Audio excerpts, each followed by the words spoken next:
High, আমি অর্ণব কয়াল। বর্তমানে আমি আবগারি দপ্তরে চাকরি করি এবং আমি ডায়মন্ড হারবার এক্সাইজ ডিস্ট্রিক্টে পোস্টিং। তো এটা আমার দ্বিতীয় ভিডিও। তো ওই ভিডিওতে আমি যেসব কথাগুলো বলবো আশা করি তোমাদের একটু কাজে আসবে।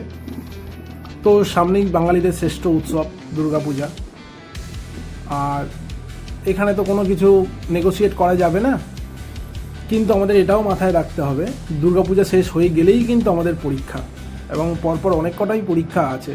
তো সেই হিসেবে আমাদেরকে তৈরি থাকতে হবে।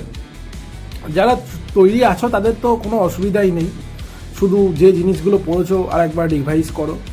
কম্পিটিটিভ লাইনে সবথেকে বড় ব্যাপার হচ্ছে রিভাইজ ছাড়া, রিভিশন ছাড়া কিচ্ছু হবে না।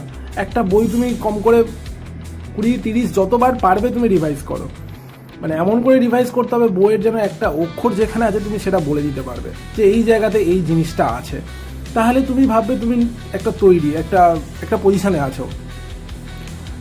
আর যারা যারা নতুন শুরু করতে চাইছো না, তারা ভাবছো যে কী পড়বে, কারণ প্রথমে শুরু করলে এটাই মনে হয় যে কী পড়বো কী পড়বো না, একটা সব কিছুর মধ্যে একটা সমুদ্রে এসে পড়া।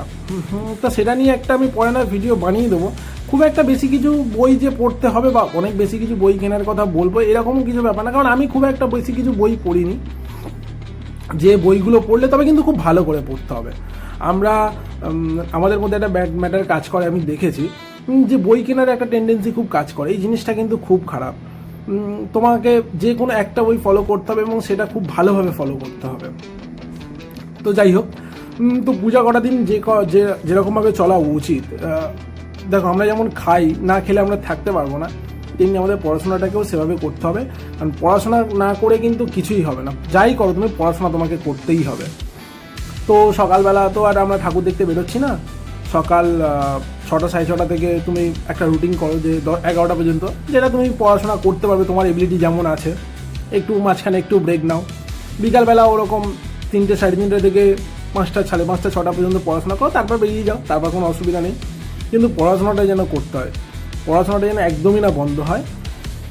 আর খুব তাড়াতাড়ি পরীক্ষা, তো সবার জন্য অল দ্য বেস্ট।